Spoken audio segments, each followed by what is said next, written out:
Bismillahirrahmanirrahim. Assalamualaikum warahmatullahi taala wabarakatuh. Kita mulakan kelas kita dengan membaca Ummul Kitab Al-Fatihah. Bismillahirrahmanirrahim. Alhamdulillahirabbil alamin. Ar-Rahmanirrahim. Maliki yaumiddin. Iyyaka na'budu wa iyyaka nasta'in. Ihdinas siratal mustaqim, siratal ladzina an'amta 'alaihim ghairil maghdubi 'alaihim waladdallin. Amin. Alhamdulillahilladzi hadana lihadza wa ma kunna linahtadiya laula an hadanallah. Asyhadu an la ilaha illallah wa asyhadu anna Muhammadar Rasulullah. Allahumma salli ala sayyidina Muhammad wa ala alihi wa ashabihi wat tabi'in wa tabi'ihim bi ihsanin ila yaumiddin, amma ba'd. Syukur kita kehadrat Allah Subhanahu wa taala. Malam ini kita diberi ruang masa dan diberi kesihatan yang baik untuk kita terus mengulang kaji, kita refresh, kita review dan kita berbincanglah untuk beberapa isu ataupun beberapa perkara yang berkaitan dengan faraid dan harta pusaka.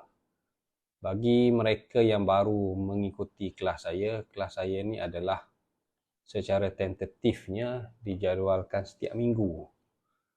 Setiap minggu 9.30 malam, Sabtu malam Ahad. Saya pilih Sabtu malam Ahad sebab waktu santai. Maknanya saya tidak disibukkan dengan kerja-kerja office lah. Kalau tidak, susah juga kalau hari bekerja sebab kadang-kadang kita stay back dan sebagainya. So at least hari Minggu tu bolehlah kita berehat sekejap. Kalau nak keluar lepak kedai mamak pun lepas habis kelas lah. Lepas habis kelas ni bolehlah jumpa siapa-siapa, jumpa kawan ke kan. So kita ambil masa sekejap untuk kita sama-sama refresh, memberi kebaikan kepada saya untuk refresh juga apa-apa yang saya sudah ketahui dan juga insya-Allah memberi kebaikan kepada peserta yang mengikuti lah, maknanya boleh sama-sama berkongsi pengalaman dan sedikit ilmu lah. Saya tidak ambil nama pendaftaran dan sebagainya. Saya just serahkan kepada admin, benda tu masuk macam tu je lah dan secara percuma. Macam tu sebab saya tak ada formality sangat lah. Just saya nak bincang. Dan ada pula yang nak suruh saya ajar faraid. Betul lah nak ajar faraid tu. Tapi faraid tu saya dah start awal. Bagi mereka yang mengikuti pada awal, memang kelas ni kita bermula dengan faraid. Bila habis faraid, kita masuk instrumen, hibah wasiat. Sekarang ni kita pada fasa ketiga saya panggil, itu pengurusan harta pusaka. Dan kita bincang sebelum ni tentang tertib pengurusan harta pusaka. Saya ingat saya nak masuk tajuk harta semencarian, tapi bila saya tengok balik, saya kena ceritakan yang ni dulu. Habis yang ni baru kita masuk harta pencarian, kita masuk waris patah titi, kemudian kita masuk pusaka kecil, pusaka besar, waris hilang dan isu-isu banyak. Lepas tu kita ulang balik faraid lah. Saya tak kisah ulang-ulang sebenarnya sebab ialah saya anggap itu sekadar sebagai review saya je lah. Review tu juga membawa kebaikan kepada saya dan insya-Allah juga membawa kebaikan kepada semua lah. So hari ni pun, minggu ni lah bila kita nak review tajuk ni, saya pun mendapat satu ilmu baru kan, yang dikongsi oleh Nizam. Nizam ada ke tak ada, saya tak pasti. Nizam Samad. Nizam ni pernah jumpa saya, pernah datang lah. Lagipun benda ni saya buat untuk meraihkan sahabat-sahabat saya yang berada jauh lah, yang tak boleh jumpa saya face to face. Tapi Nizam ni dia pernah jumpa saya daripada Johor datang. Dan kita ada beberapa orang tu pernah jumpa lah. So saya teruskan tajuk kita hari ini ialah tentang tajuk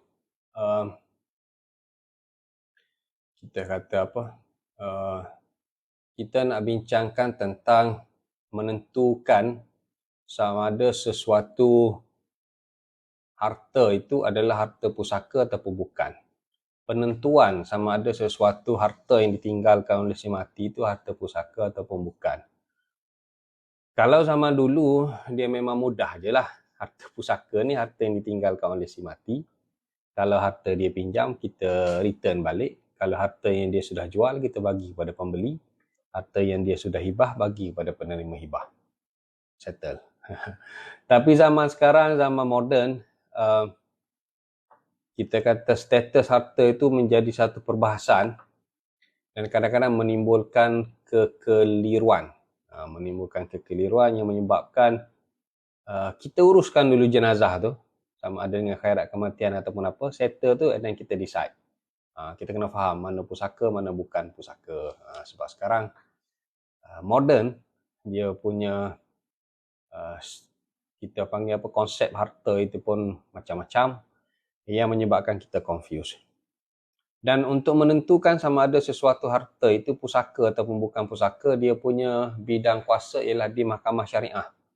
Mahkamah syariah berbidang kuasa untuk menentukan sama ada sesuatu harta itu pusaka ataupun bukan. Dia bukan bawah bidang kuasa sivil, tapi kena pandailah penguasa syar'i itu bawa. Dia punya penderafan kertas kausa tu kena nyatakan peruntukan mana. Sebab kadang-kadang sesetengah negeri tu nak mentadbiran dia umum.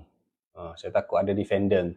Kan? Defender saja je cabang mengatakan mahkamah syariah tidak berbidang kuasa dan sebagainya. Jadi kena pandai penguasa syar'i sebab kita nak setiap negeri itu berbeza. Kalau ada setengah-setengah negeri tu yang agak clear, maka clear lah section mana apa semua. Kalau yang tidak clear tu kena pandai menggunakan peruntukan yang umum. Tapi secara umumnya penentuan harta pusaka dibuat di mahkamah syariah. Nanti kita akan bincangkan beberapa contoh kes yang berlaku lah. So ini secara umum untuk menentukan sama ada sesuatu harta peninggalan itu sama ada harta pusaka atau bukan. Cumanya dalam senarai saya ni, kalau kita tengok yang sebelah kanan tu bukan harta pusaka. Bukan harta pusaka, saya tulis yang sebelah kanan tu harta pencarian, khairat kematian, derma kematian, tanah TOL, pencen terbitan, kemudian gantian cuti rehat GCR. Lesen, permit, senjata api, pampasan takaful berkelompok. Ada lagi yang saya tak senaraikan sebab dia menjadi isu yang kita akan bincangkan lebih detail lah. Kalau bukan malam ni pun kita akan bincang pada sesi yang lain. Cuma apa yang saya kata, saya mendapat ilmu yang baru pada minggu ini ialah tentang gantian cuti rehat. Sebelum ni siapa yang bertanya kepada saya katakan gantian cuti rehat ni bukan harta pusaka kerana dia diuruskan ataupun diberi oleh pihak kerajaan. Dia masuk bawah harta pencen dan diberi bersama pencen terbitan dan sebagainya lah. Cumanya perkembangan terbaru, ini secara umum lah, kita tak bincang detail lagi, kita akan bincang detail pada ni. Secara perkembangan terbaru, dia bukan terbaru pun, cuma saya baru tahu. Pada 2018 terdapatnya fatwa daripada Majlis Fatwa Johor membincangkan tentang gantian cuti rehat, tapi fatwa ini tidak digazetkan. Mengatakan gantian cuti rehat adalah harta pusaka. Sebab pengiraan gantian cuti rehat itu berdasarkan effort, usaha yang dibuat oleh si mati semasa hidup. So kalau si mati masa hidup dia buat benda tu dan dia dapat, walaupun lepas mati waris dia dapat, tapi usaha tu masa hidup. So dia bukannya diterbitkan oleh pihak berautoriti pesa, maknanya dia bukan petik from the sky ni, tapi cara kira GCR itu berdasarkan berapa banyak dia sanggup untuk tidak cuti, dan cuti dia tu di-convert kepada ringgit Malaysia lah, tapi dia ada maksima. Saya dalam 150 hari kata silap saya. Tak tahu kalau makin naik sebab saya tak pernah bekerja kerajaan ni. So mungkin antara satu, maka gantian cuti rehat dikeluarkan fatwa oleh Majlis Fatwa Negeri Johor. Satu-satunya. Negeri-negeri lain tak bincang. Tak jumpa, saya tak jumpa. Johor pun saya berjumpa minggu ini, beberapa hari yang lepas. Semalam lah, bukan beberapa hari pun, semalam pun saya tahu. Diberi oleh Tuan Nizam tu, Tuan Nizam Samad. Terima kasihlah kepada Tuan Nizam. Dia punya otai pusaka juga tu. Ya mungkin ada, tak apa, saya akan bincang benda tu. Maknanya saya kena letakkan gantian cuti rehat tu di sebelah harta pusaka selepas daripada ni. So yang lain itu senarai ni agak betul lah. Sebab slide ni dibuat sebelum semalam. Jadi saya maintain aje lah. Yang lain adalah dalam tu maknanya pinggan mangkuk, cermin mata, jam tangan, cincin dan sebagainya. Apa kita kata iPhone, laptop, iPad, kita panggil apa, jam digital kan. Adalah jam-jam yang sport sekarang apa itu semua adalah harta pusaka. Timeshare, keahlian kelab golf adalah harta pusaka. Wang kripto adalah harta pusaka walaupun ada isu sama ada dia patuh syariah ataupun tidak. Nanti kita akan bincang. Tapi dia adalah harta yang ada nilai. Hak cipta, harta intelek adalah harta pusaka. Saya jumpa menteri yang berkaitan, tapi saya tak bincang lah benda ni. Saya jumpa pun jauh-jauh je. Datuk Seri Salahuddin Ayub yang jaga My IPO tu. Saya ada cadangan sebenarnya tapi saya belum sempat untuk bincang detail. Sebab hak cipta di Malaysia ni 50 tahun saja, sepatutnya dipanjangkan sehingga 75. Sebab dunia lain, mana negara-negara luar lain dia panjangkan sehingga 75, kita masih lagi maintain 50. Jadi kita agak ketinggalan lah.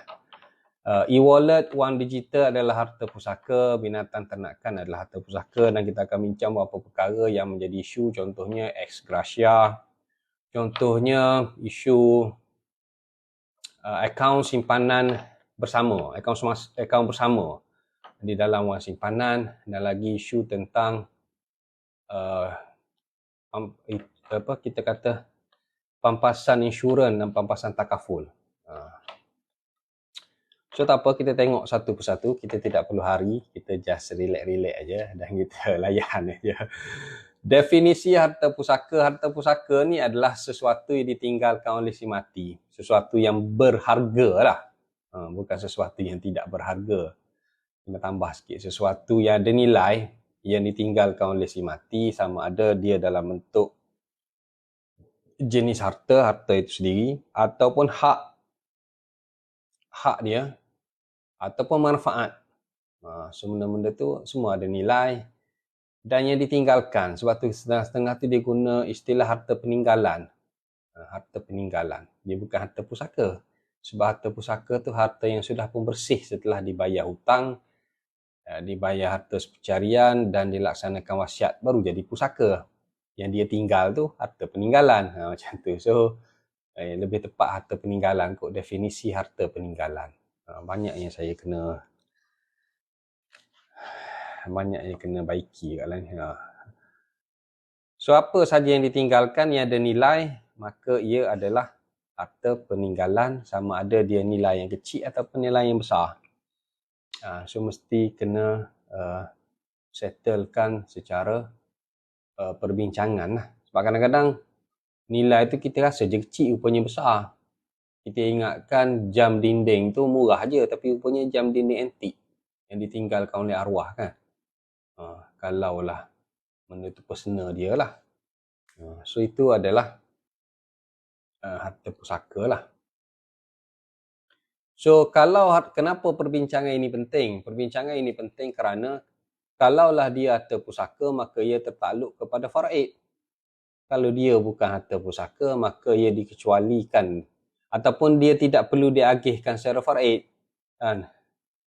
Baru ni bising pasal pencen terbitan kan, sampai bergaduh-gaduh. Saya pun penat bergaduh sebab ada satu pihak menganggap pencen terbitan tu adalah harta pusaka. Penatlah si isteri setiap bulan dia kena panggil anak-anak dia untuk dibahagikan secara faraid. Dah harta pusaka. Tak setiap bulan mana dikumpul-kumpul lah sekali dipusakakan. Walhal pencen terbitan bukanlah harta pusaka. Tapi itulah masyarakat di luar sana macam-macam. Tapi itulah kita kena faham sebab efek dia, kalau harta pusaka memang wajib dibahagikan secara faraid, tapi kalau bukan harta pusaka, so jangan ditekan lah. Kalau bukan harta pusaka tu terpulang kepada yang menerima lah. Kalau dia rasa dia nak bagi sikit-sikit, itu kira token daripada dia lah, tak perlu ditekan sebab dia tidak tertakluk kepada faraid. Yang tertakluk kepada faraid, kalaulah harta itu termasuk dalam kategori harta pusaka. pinggan, mangkuk, cermin mata, jam tangan, cincin dan sebagainya. Ini sebenarnya dia sekarang ni dia ada satu lagi konsep, konsep di dalam yang ditimbulkan oleh hakim-hakim di Mahkamah Syariah. Dia panggil harta keluarga. Sebab ada beberapa kes sebab masyarakat akhir zaman ni kadang-kadang banyak sangat dia punya pergaduhan dia. Mereka mempertikaikan, contohnya si mati ni dia ada 2 isteri. So dia kata perabot di rumah isteri pertama sofa dia murah. Perabot di isteri kedua sofanya mahal. Maka dia kata kita kena kira ini sebagai harta pusaka, kita nilaikan sama-sama, kemudian kita bahagi ke faraid. Jadi kalaulah semua benda itu dikira sebagai harta pusaka si mati, maka dia akan membuka suatu ruang perdebatan ataupun satu ruang perbalahan antara waris yang terlalu banyak lah.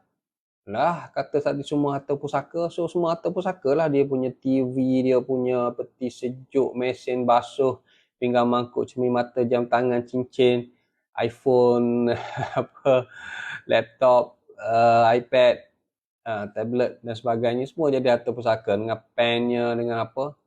Jadi dibimbangi juga semua benda nak dikira lah, sebab kalau dia ada banyak cawangan, memanglah isteri muda memang barulah, sebab nama pun isteri muda kan, baru je kahwin dan banyak perabot-perabot barulah. Yang isteri tua tu nak buat macam mana kan, dia mungkin perabot-perabot lama dan sebagainya. Jadi di sana wujud pula satu terma ataupun satu pengistilahan yang baru, dia panggil harta keluarga. Hakim Mahkamah Syariah, bukan semua hakim lah, terdapat beberapa hakim Mahkamah Syariah dalam alasan penghakiman dia mewujudkan suatu pengistilahan baru, dia panggil harta keluarga. Apabila seseorang itu membeli perkara-perkara tersebut untuk keluarga dia, maka kita kira dia sudah menghibahkan ataupun dia sudah bagi benda itu kepada keluarga dia, dan jika dia meninggal, maka bukan harta pusaka. Contohnya dia beli sofa memang untuk keluarga dia lah. Dia beli TV, dia beli peti sejuk, mesin basuh, apa lagi, hair dryer, air filter, water filter, aircon. Dia beli untuk keluarga tu, maka itu adalah milik keluarga terbabit. Yang jadi harta pusaka adalah milik individu dia. So pinggan mangkuk ni mungkin setengahnya dia tak jadi harta pusaka kalau pinggan mangkuk tu memang dia beli untuk keluarga tersebut. Tapi kalau pinggan mangkuk tu dia beli untuk personal collection dia, seperti korok, kopal, tak guna pun untuk tetamu, kita pergi rumah dia pun duk simpan dalam almari tu je, dia bagi saya dia kena jadi harta pusaka sebab itu milik individu. Yang dikatakan sebagai harta pusaka adalah milik individu si mati. Sebab itulah jam tangan, cermin mata, cincin, iPhone, iPad, motosikal, kereta, milik dia secara individu dia, dan jadi harta pusaka lah. Tapi kalau perkara yang dia sudah pun beli dan dia bagi kepada keluarga dia, maka ia dikira sebagai harta keluarga. Jadi tak perlulah kita nak, ini harta pusaka ni, semua kita kena kira faraid semua. Jadi kesian jugalah. Bukan kesian apa, sebab dia kita membuka pula ruang untuk terlalu banyak tuntutan. Jadi penat lah kita nak layan, penatlah mahkamah nak layan. Kau nak bergaduh tu, kau nak bergaduh ni, kira halal-halal lah. Sebab si mati semasa dia hidup, dia sudah pun beli dan dia sudah bagi dekat keluarga tersebut, kita kira halal lah untuk keluarga tersebut. Berlebih kurang, macam tu lah maknanya kan. Kalau nak marah-marah masa dia hidup, abang beli kat sana mahal-mahal, kat saya tak tukar-tukar pun, langsir pun tak tukar. Marah masa dia hidup, minta masa dia hidup. Bila dah mati, kita kira itu adalah pemberian si mati kepada keluarga dia dan milik keluarga tersebut. Kecuali barang-barang personal dia, maka kita kira sebagai harta pusaka. Dia punya baju, dia punya kain pelekat, dia punya macam-macam lah. Ada duit lama dia ke, ataupun kita tak tahu collection dia, collection peribadi dia, itu dikira sebagai harta pusaka. Walaupun dia adalah benda-benda yang kecil, contohnya macam pakaian, maka ia perlu putuskan secara, istilah yang saya gunakan ialah pusaka ringkas. Kita akan buat mesyuarat sesama ahli waris,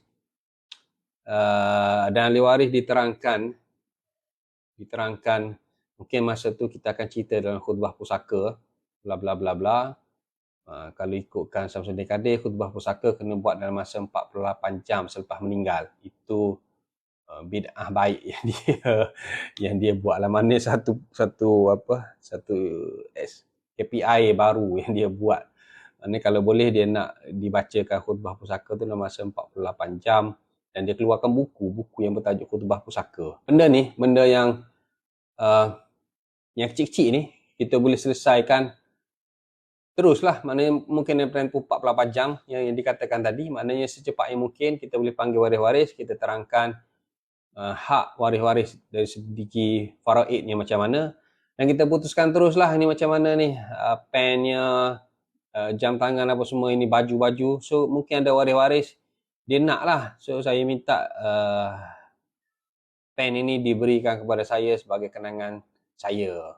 Okey, waris lain pun okey, kita membenarkan. Dia takharus lah, konsep dia ialah sebab kita tak boleh nak bahagikan faraid sebatang pen ni nak di faraid, itu tak logik, sebab kita kira macam masing-masing bermuafakat dan membenarkan waris yang lain ambil. Okey, kalau kau nak baju ni, kau ambil baju ni. Kalau kau nak ini sebagai kenangan, kau ambil. Okey, semua setuju macam ni.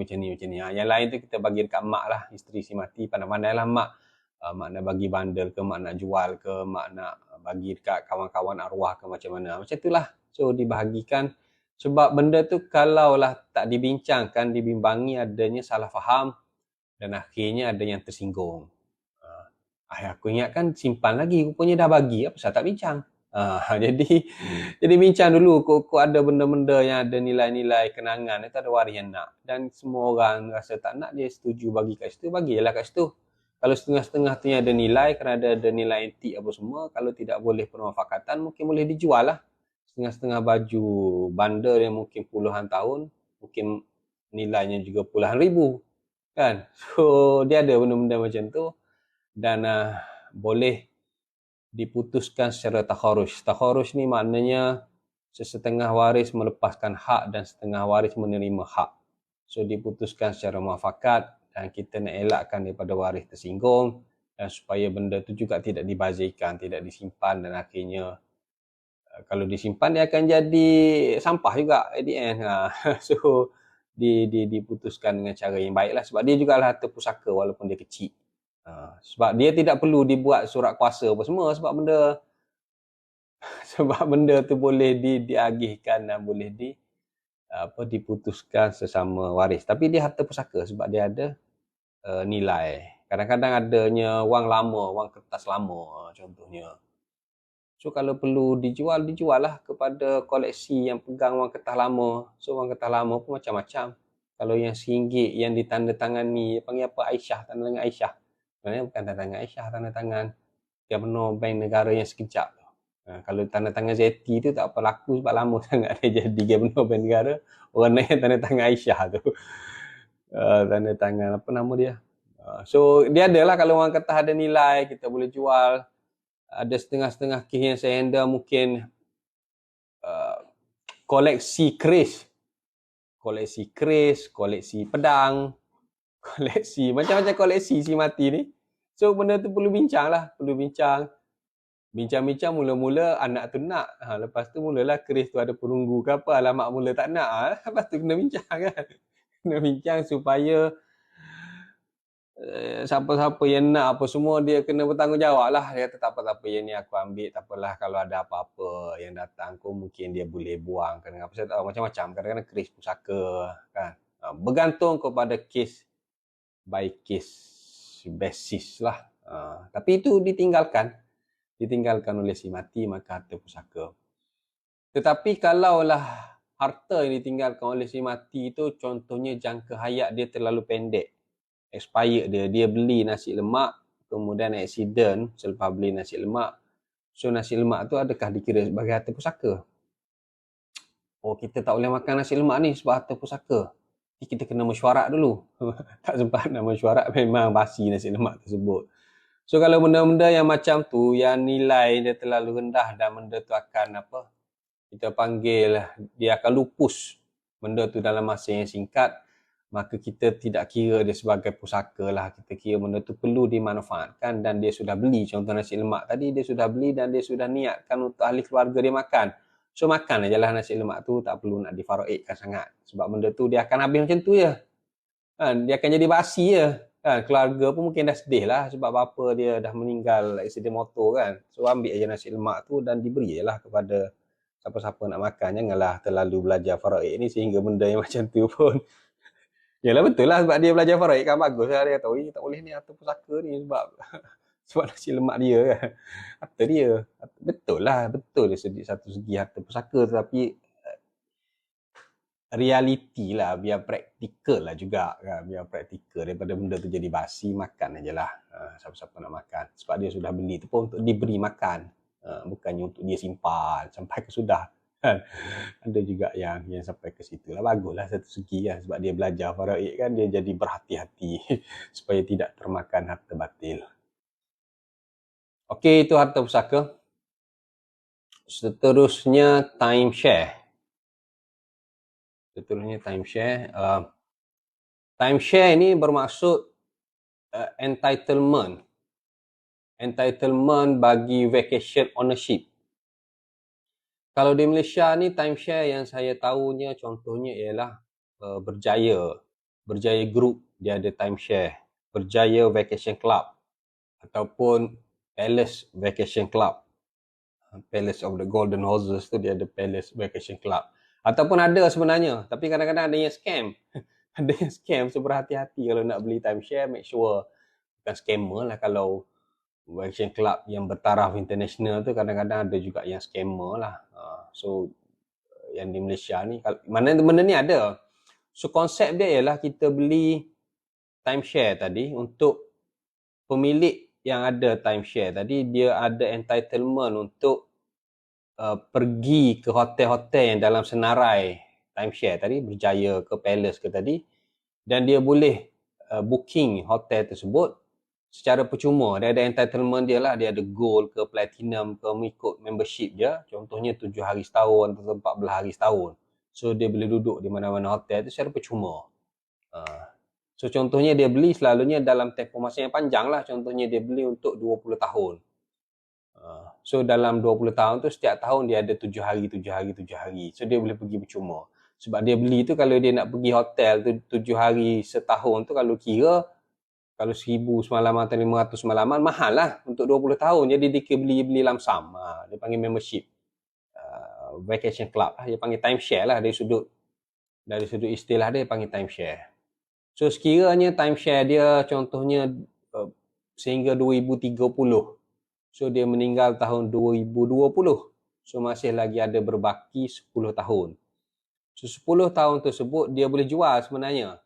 Dia boleh jual baki timeshare dia tu kepada orang yang hidup. So kadang-kadang orang ni dia tak nak beli timeshare yang dijual oleh syarikat tu, sebab dia kata kalau nak beli kat situ kena beli 20 tahun. Aku tak nak, aku nak 10 tahun je. Kita tak jual kan, syarikat tu tak jual, vacation club kata tak jual. Kalau nak beli yang kita jual 20 tahun. Kalau yang nak beli 10 tahun, dia beli daripada mana-mana orang yang sudah membeli. So dia ada hak dia. Tak semestinya tunggu mati sebenarnya, masih hidup ni pun boleh beli, boleh jual beli secara subsale. So kalau mati maknanya pentadbir boleh menjual, dan bahkan ada broker sebenarnya, ada broker yang tolong jual apa semua ni. Dan benda tu kadang-kadang mendapat harga lah.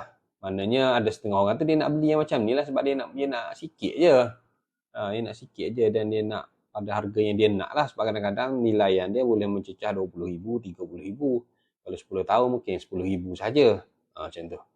So bila berlaku jual beli dan ada nilai tadi, maka nilai itu adalah harta pusaka sebab dia adalah milik si mati. Entitlement, hak dia masa dia hidup tapi dia mati awal. Maka hak itu adalah harta pusaka. So hasil jualan itu hendaklah difaraidkan. Itu maksud saya. Ramai dan banyak juga kes ni, orang kaya lah ada benda-benda macam ni, timeshare ni. Tak juga, kadang-kadang tak kaya juga. Orang yang suka pergi melancong ada juga timeshare kadang-kadang. Kadang-kadang dia just ignore benda ni. So benda tu jadi rugi lah. Jadi rugi sebab itu adalah entitlement Dan kadang-kadang kalau kita lantik pentadbir pun kita kena bagi tahulah syarikat amanah ke apa, ayah saya ada ini, barulah syarikat tu dia akan tolong jual lah, sebab dia menjadi pentadbir. Kalau kita lantik amanah raya ke lantik syarikat amanah, selalunya mereka agak profesional lah, dia orang akan buat katalog apa semua. Tapi kalau kita yang uruskan sendiri, maka si pentadbir tadi kena berjinak-jinak lah mencari-cari kabel untuk menjual. So dia perkara ni sama dengan membership club golf. Membership club golf ataupun dia membership untuk certain club lah, certain club. Saya tak tahu club Darul Ihsan macam mana. Contohnya dia memang club-club ni kadang-kadang dia memang macam ni. Dia memang bila kita beli membership dia tu, dia dah beli untuk jangka masa tertentu. Macam keahlian club golf lah. So bila orang tu beli, dia beli untuk tahun-tahun yang akan datang, untuk 2030 terus, supaya dia boleh bermain golf di dalam network club golf tu dengan lebih murah. Ataupun mungkin free, saya tak tahu sebab saya tak main golf. So dia ada juga konsep yang sama, keahlian-keahlian club golf. Dan benda-benda ni apabila berlaku jual beli, kita maklumkan kepada institusi itulah. Kita maklumkan, so dia mungkin adalah borang-borang pertukaran nama dia tu, supaya dia pun tahu, okey yang ni dah meninggal, yang ni dah jual, so pemilik barunya, okey dia pun keluarkan kad baru ke, dia charge kepada pembeli baru berapa-berapa, macam-macam lah. Kita boleh deal lah dengan syarikat tu. Dia boleh, dia akan endorse lah kalau kita jual beli cowboy macam tu. Kesian juga kepada pembeli, kan dia tak boleh nak masuk sebab pemilik tu nama lain, dia nama lain. Dia kena update lah kepada syarikat tu, kelab golf tu ataupun vacation club terbabit. Ini adalah pembeli baru. So yang menjual tu adalah pentadbir lah. Kalau waris tak ada pentadbir, dia jadi masalah sebab hanya pentadbir yang boleh tanda tangan pertukaran nama tu. Kena ada surat kuasa lah, ada surat geran surat kuasa mentadbir ataupun barang F lah secara umumnya. So saya nak maklumkan kat sini sebab takut terlepas pandang dan benda tu walaupun mungkin 10,000 20,000, tapi itu adalah satu harta lah, satu harta. Dan mungkin kalau anak-anak tak nak, bagi kat mak, bagi kat isteri contohnya, sebab benda tu ada orang yang nak kan, ada demand dia. Yalah kadang-kadang orang nak buat marketing, tak nak pun beli membership club golf yang mahal-mahal. Dia bukan main sangat golf pun, dia nak marketing je. So dia nak yang macam ni lah, yang agak murah dan tidak pergi jauh lah, maknanya tidak lama benda tu. So ini perlu diuruskan oleh pentadbir. So pentadbir ni jangan main-main. Dia ingat dia nak jadi pentadbir ni mudah. Banyak kerja pentadbir ni. Dia kena faham harta-harta si mati ni supaya dia boleh agihkan harta pusaka. So kita hormatlah waris-waris kita yang menjadi pentadbir tu kan. Dan kalau kita nak jadi pentadbir, make sure kita juga ada ilmu lah. Mata wang kripto. Mata wang kripto ni cryptocurrency. Cryptocurrency ni dia menjadi isu sama ada dia adalah syariah compliant ataupun tidak. Di Malaysia ni yang saya jumpa hanya 2 orang sahaja yang mengatakan mata wang kripto ni patuh syariah, iaitu Tan Sri Muhammad Daud Bakar dengan Ustaz Zaharuddin. Yang lain tu mungkin ada tapi saya tak jumpa, ataupun yang saya jumpanya kebanyakan mereka tawakuf. Seperti mantan Menteri Agama ataupun mantan Mufti Wilayah Dr. Zulkifli Al-Bakri. Dia tawakuf, dia panggil. Tawakuf ni maknanya saya merezabkan dulu untuk memberi pandangan. Kebanyakan pakar-pakar yang lain dia hanya tawakuf. Mana dia tak nak kata benda tu bercanggah dengan syariah ataupun benda tu selari dengan syariah, tapi dia tawakuf. Di Malaysia ramai yang tawakuf lah. Tetapi beberapa ulama di luar sana ada juga yang agak strict yang mengatakan wang kripto ni tidak syariah compliant. Kerana dia kata adanya unsur gharar dan maisir. Dia punya demand and supply wang kripto itu tak betul. Itu hanya diwujudkan secara artificial di dalam dunia dia. Dunia kita panggil blockchain. So betul ke nilai dia tiba-tiba naik, tiba-tiba turun, macam mana supply and demand itu berlaku. So benda ni gharar. Bila gharar, so dia ada unsur-unsur perjudian, maka ia tidak patuh syariah. Dan keluarlah beberapa fatwa di luar negara yang mengatakan ia tidak patuh syariah. Tetapi fatwa di Malaysia tidak ada lagi. Cuma pendapat personal individu daripada dua orang tokoh ini, iaitu Dr. Zaharuddin dan Tan Sri Muhammad Daud Bakar, mengatakan wang kripto adalah patuh syariah. Maka saya kita move forward. Katakanlah dia adalah patuh syariah, maka ia adalah harta, dan dia sekiranya seseorang itu ada mata wang kripto dan dia meninggal, maka dia meninggalkan harta pusaka. Kan? Suatu usaha dibuat oleh kerajaan Turki untuk meneroka tentang wang kripto ini, dan dibuka, dia panggil apa, open for paper, dibuka kepada para academician untuk bentangkan dan membuat kajian. Kemudian Turki bayarlah. Contohnya macam itulah. So ada juga aspek-aspek pusaka perlu dilihat. Tetapi saya tak tahu setakat mana perkembangannya. So benda tu benda terlalu akademik untuk dibincangkan. So ialah baguslah bila ada negara-negara Islam yang besar menganjurkan benda tu untuk dibincangkan. Daripada kita tawakuf sampai kesudah kan. So tak apa, yang tawakuf pun saya hormat. Cuma saya nak sebut, saya moving forward dia. Saya pendirian saya ni agak moden. Saya punya otak saya ni, minda saya ni agak moden. Saya melihat benda ni patuh syariah je. Kan? Patuh syariah sebab saya tak nampak gharar dan maisir. Sebab gharar dan maisir ni betul-betul kita based on nasib. Tapi ini betul-betul dia ada demand supply dia. Dia ada dalam kripto dia tu, dia ada dalam blockchain dia tu, memang ada masa turun dan ada masa naik. Cuma dari sudut piawaian kerajaan itu untuk memastikan tidak adanya scam.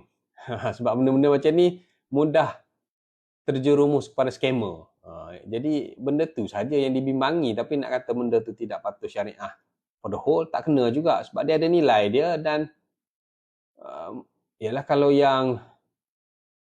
yang suka benda ni, dia kata inilah yang terbaik sebab teknologi blockchain itu terlalu bagus sehingga kita boleh trace dari mana dan ke mana kripto itu. Cuma saya tak faham lagi macam mana pelombongan kripto itu, saya tak faham. Macam mana dia menggunakan formula matematik, kita melombong wang kripto. Dan macam mana sesuatu wang kripto itu dicipta dan disahkan, dipanggil white paper dia. Siapa yang boleh mengesahkan white paper untuk sesuatu kripto itu disahkan, macam mana, itu saya tak tahulah sebab saya tak belajar sampai ke tahap tu. Tapi kalau yang sudah pun digunakan secara meluas dan memang ada nilainya, saya nampak ada nilai lah. Seperti Bitcoin itu ada nilai lah bagi saya, sebab dia sudah pun diterima dalam cryptocurrency sebagai ada nilai untuk diperdagangkan. Sekarang ini wang kripto dia jadi masalah pula sebab dia ni tak ada had. Berlaku kes di luar negara yang mana mereka yang mempunyai wang kripto ini meninggal dunia. So dapat dibuktikan, contohnya ayah dia dapat buktikan ini adalah anak saya ni adalah pemilik Bitcoin. So dia nakkan Bitcoin itu dicairkan, dia dapat perintah mahkamah. Malangnya pihak Bitcoin menjawab wang kripto tidak tertakluk yang mengikat kita. Dia kata lantaklah perintah mahkamah, itu dalam bahasa kasarnya. Siapa yang boleh akses wang kripto, dia adalah pemilik wang kripto tersebut. Dia panggil crypto wallet. Dia adalah nombor-nombor dia tu. Ada crypto wallet dia tu. Siapa yang boleh akses ke situ, itulah pemiliknya. Kalau dia mati, bekulah, maknanya habis macam itulah duit dia. Tapi kalau dia hidup, orang lain boleh hack dan masuk, itu dah dia pemilik. Sebab kita tidak mengiktiraf pemilikan orang, kita based on ID dan password dia, dan dia boleh berjalan, dia boleh cairkan, tukar, transfer daripada satu e-wallet, e-crypto, wallet kripto dia tu kepada, dia ada tempat untuk tukar kepada wang fiat dan masuk ke dalam akaun bank dan sebagainya lah. Remitano kan, dia ada Remitano, dia ada Luno. Luno tu dia punya wallet dia. Dia ada punya Remitano, kat situ ada orang jual beli. Benda ni kena involve lah. Itu contoh je, saya bagi tu contoh. Dia ada banyak lagi platform-platform dia lah. Tapi dari sudut perundangannya, wang kripto ini dia tidak menerima perintah mahkamah. Bila dia tidak menerima perintah mahkamah, maka dia adalah kebal dan dia bebal. Kebal surat kuasa mentadbir, kebal geran probit. Setakat ni lah. Mana geran probit pun tak terpakai, surat kuasa mentadbir pun tak terpakai. Kalau engkau ada kripto yang nilainya banyak, kau mati dan tidak ada siapa yang boleh masuk akses ke ID dan password engkau, maka habis macam tu lah duit. Saya bimbang juga sebab ada juga sahabat-sahabat saya memang, saya ingat ribuan ringgit, mungkin puluhan ribu, mungkin ratusan ribu. Kan ada satu kes yang datang jumpa saya, menangis-nangis si isteri sebab dia kata arwah suami saya banyak juga cryptocurrency dia yang dia ada. Tapi saya tak tahu password dia dan saya tak tahu apa. Kalau puan tak tahu, saya lagi lah tak tahu. Kan? Apalah, kita layan lah. Bila dia menangis tu kita layan je lah. Macam mana kan, dia balu kan. Contohnya lah kan. So memang tak boleh nak buat apa. Bahkan surat kuasa mentadbir pun tak dilayan. Apatah lagi nak buatnya ni, sebab benda tu adalah satu dunia dia dan ilmu dia yang tersendiri. Kan ada orang beli buku saya menggunakan kripto, dia masuk kripto dia dalam e-wallet kripto saya kan, wallet kripto saya bagilah buku dia. Saja je sebab dia peminat kripto. Saya kata saya ada wallet kripto, asal awak nak beli je buku saya, bayarlah ke kripto saya kan. Oh, dia minat. Last kali dia beli sungguh. Jadi ya, saya jual lah. Berjual belilah saya. Aduh lah. Saya ada sebab saya tak kisah. Bukan saya tak kisah apa, sebab adanya pendapat yang mengatakan dia adalah syariah compliant, maka saya kira saya boleh lah. Saya boleh tu sebab saya nakkan pengalaman. Dan saya nak rasa sendiri apakah benda tu. Tidaklah saya bercakap kosong. At least saya ada lah. Saya ada akaun saya dan sebagainya lah. Siapa nak beli buku-buku saya menggunakan kripto boleh, nanti saya share saya punya wallet kripto, sila transfer ke wallet kripto saya tu. So perbincangan saya ataupun pemerhatian saya tentang wang kripto, sebab saya menganggap dia adalah harta pusaka. Pengurusan ini pun ada pensyarah daripada UUM juga jumpa saya untuk bincangkan tentang cryptocurrency ni, macam mana kita nak handle. Daripada pemerhatian saya dan cadangan saya kepada pensyarah tersebut dan kepada siapa-siapa pun sebelum ni, saya kata untuk wang kripto ni satu-satunya cara pengurusan ialah dengan cara penulisan wasiat yang secara khusus. Alternatifnya adalah lantik wasi secara khusus, sebab dia tak terima geran surat kuasa mentadbir. So kita tulis dekat situ. Kalau kita tulis wasi secara umum, kita tulis amanah raya adalah pentadbir saya, amanah raya kata aku tak reti nak urus wang kripto, mungkinlah sebab dia pun tak ada kepakaran. Tapi kita tahu kawan-kawan kita yang juga terlibat dalam dunia cryptocurrency ni. Jadi kita lantik kawan kita tu lah. Tapi kalau kawan kita tu tipu pun, tipu waris kita, nak buat apa? Kita no choice lah. Mana kita tulis saya dengan ini melantik melantik Suhaimi, contohnya nama contoh, sebagai wasi untuk wang kripto saya. Dan Suhaimi ni, wasi saya ni akan mendapatkan maklumat lanjut tentang wang kripto saya di dalam peti besi yang saya simpan di dalam CIMB Bank contohnya. So bila dia meninggal, adanya wasi pergi buka CIMB tu. So wasi tu tunjuk, engkau Suhaimi, kawan ni, si mati ni lantik engkau untuk engkau jadi wasi khusus untuk cryptocurrency dia. So dia ada tulis kat sini ID dia ada tulis kat sini password dia ada tulis kat situ dia punya device dia, sebab dia kena bagi juga dia punya password untuk Gmail contohnya, sebab mungkin dia ada 2 layers authentication, contohnya face recognition dan sebagainya. So Suhaimi itu muka lain itu muka lain, jadi tak boleh. So dia kena reset password masuk pada email tu kena ada password email juga untuk Suhaimi access balik. Contohnya macam itulah. So dia ada banyak. So benda tu perlu didetailkan, ID passwordnya apa, dan kalau benda tu perlu thumbprint, so thumbprint tu dah tak boleh digunalah sebab orang tu dah mati. So kita boleh tukar pula untuk dibuat password yang baru ke, akan masuk kepada two layers authentication dengan pengesahan di email, so kena ada password email tu pula. So macam-macam perlu ditulis dekat situ.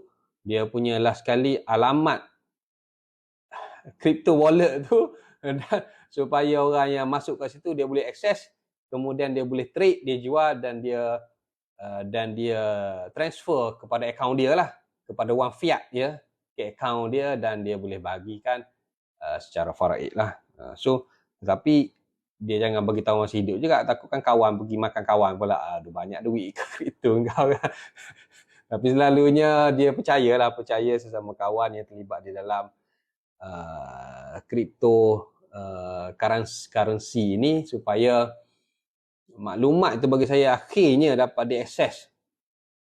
Tapi macam tadilah, kita pun tak boleh nak kontrol lah kalau member tu pergi akses, tapi kalau dia tipu pun mungkin waris tak tahulah, sebab kalau waris tak ada knowledge. Kalau waris ada knowledge, mungkin waris boleh monitor lah semasa pencairan cryptocurrency tersebut. So ini adalah perkara baru, tapi bagi saya ialah harta pusaka. Cuma dia tidak berkembang sangat di Malaysia ni, mungkin di Dubai agak agak berkembang, menyebabkan Tan Sri Prof Dr. Daud Bakar banyak berinteraksi atau memberi advice di Dubai dan sebagainya lah. Tapi apa-apa hal pun kita tidak boleh lari daripada dunia baru. Jadi kita kena, kalau benda tu patuh syariah dan kita kena terima sebagai patuh syariah, kalau tak patuh lah.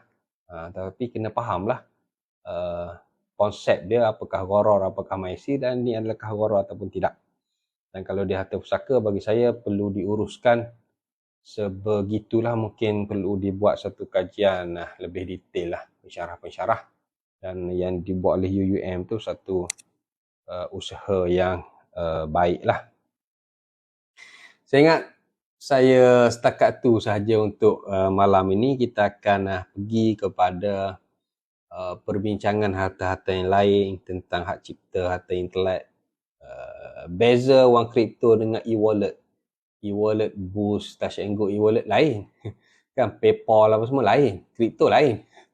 Dia ada beza tu kan. Dalam diskusi-diskusi kita selepas daripada inilah, terima kasih kepada mereka yang mengikuti. Apa yang baik datangnya daripada Allah Subhanahu Wa Taala, apa yang kurang itu kelemahan saya sendiri.